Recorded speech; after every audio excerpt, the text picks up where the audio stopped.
economy. So it's not going to be business as usual. It's not where you give people money, they collect the money and they'll do the right thing. People are hungry, and realistically speaking, that is it. Those people who are hungry will collect the money, which they use it for that day, but they will do the right thing. You're convinced this is what will play out? But that's what is happening now. Let's talk about your style of politics. Some people have said that even people who are proclaimed obedient youths have said that your style of politics might just be too soft for the Nigerian terrain, given that they were lashing out at some of your critics on social media, and you came out to tell them to tone it down and not to be very antagonistic with your opponents. And they are saying this is not the Nigerian way of playing politics. What are your thoughts on this? It's not my... Let me tell you, most of those people you see that are lashing out on other people are not my supporters. They actually people, other people paid in order to say, oh, these are his supporters. Just like now, they have lots of people, they even have people, they don't bring people who will be threatening for war, for this, for everything. You are in the southeast here. Is there war in Enugu here? No. Enugu is far more secured than most states in Nigeria. But the way they paint it is that if you come here, they've declared a war. There's no war. But your opponents will declare war. No. Your opponents will declare war. We're not going to declare war. When they come with war, when they show us hatred, we show them love. I'm not in politics of discussing people. I'm not in politics of quarreling with people. I'm in politics of ideas and what we can do to save the place. And I've shown an example. From a private sector to the public sector, I've shown that I'm a manager of resources. Simple. And that's what I want you to show me where you're coming from, and you can go and verify. You just verified and said, oh, they're criticizing about my investment in somewhere. Let other people show where they invested the money that were handed over to them. The money was missing. At least my own, even if you said this year I went there, I invested it. All right.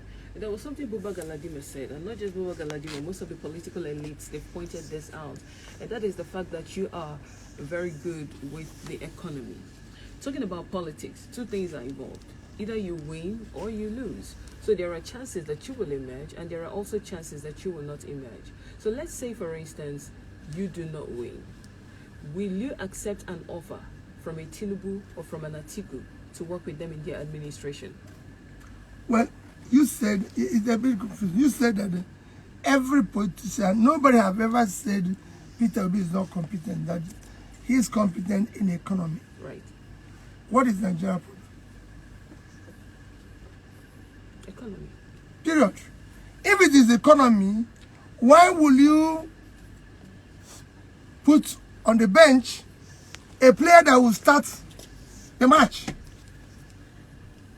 This is the problem I'm saying before when I talked about, you cannot see a pilot sitting down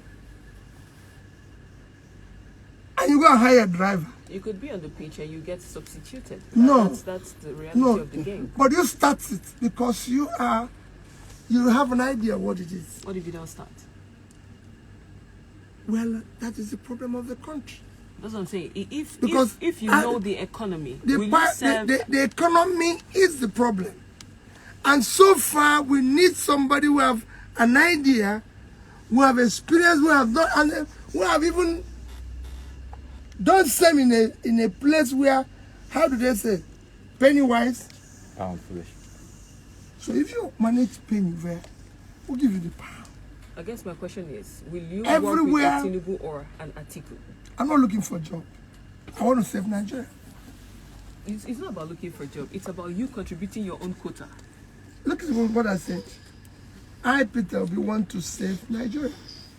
I want to turn Nigeria into a production site. Okay. Where things are manufactured. Look at the vast land we have in the north. Do you know the export of this country last year? With all the oil we boast of, our total export is under $30 billion.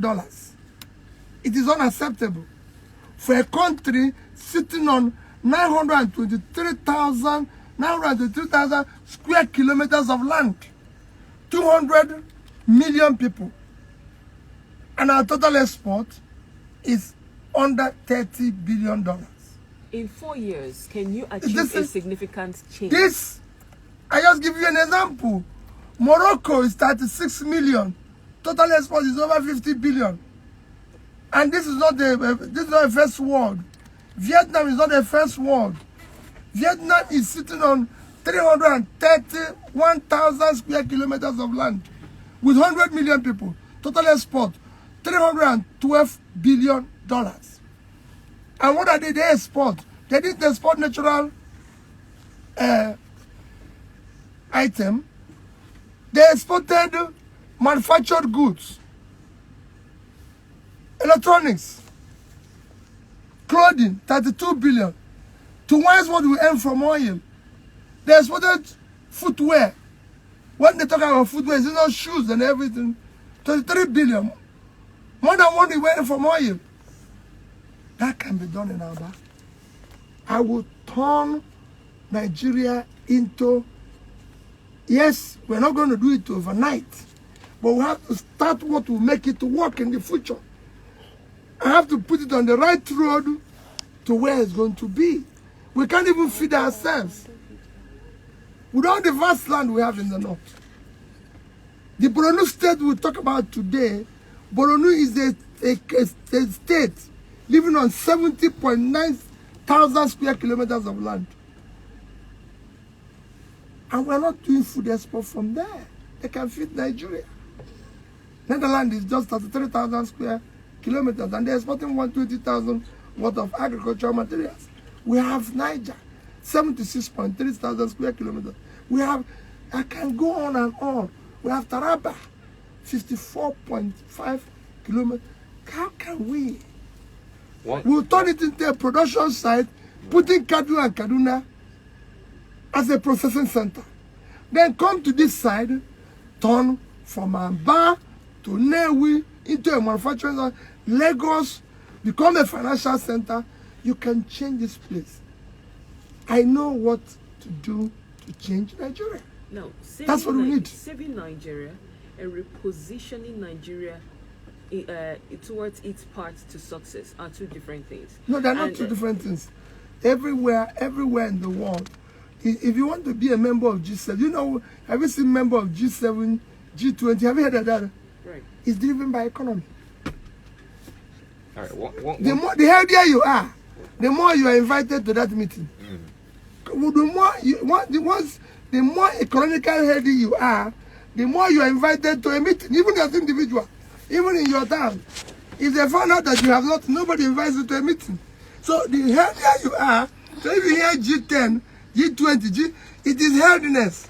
That's why they invite you. In Africa, for example, have you said when they said all these associations, they meant everywhere. They will tell you this nation, that nation, you know.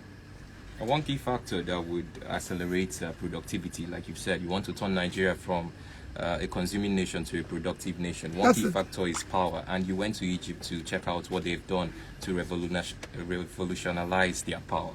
And in Nigeria, they say it's more complex than what it is in Egypt, for instance. And if you learn something from Egypt, can you put a time frame to what it would be during your administration? How many years maybe that it would take to turn around the power sector? There's nothing complex in Nigeria. That's the excuse people give. There's nothing complex in Nigeria. It's the same country. It's about dealing with human beings. I've seen complex people all over the world. When we moved the education from number 26 to number 1 in Anambra State, we didn't remove the people. It was the same people. It was managing the people. And you, who is the manager, have to drive the process. I will turn power around. In how many years? I can assure you that within the first 4 years. Within the first 4 years, you know, this administration came in with such a promise. No, forget about the past. Those who think about yesterday and today will miss tomorrow. I am different. People have promised in Anambra State and failed, and I came and they made it work. When I said I was going to clear all the gratuities and everything for 35 billion, they said it's a joke. And you're going to change it because it's a joke. Everything is a joke. But I've done it somewhere. I've done it as a private person. I've been in corporations. Nobody in this election have my vast experience. I started as a small businessman, created wealth, went into corporation, was chairman and director in so many corporations, so I know what to do. I know where to get the resources. I know what it means to manage the resources and everything. And that's, so don't start telling me this man promised. People have been promising. I've shown where I promise and deliver. All you need to do is to trust me. I'm not going to waste everybody's time. I'm going to do the right things. All right, It'll be difficult, but I'll be on the driver's seat. I'll be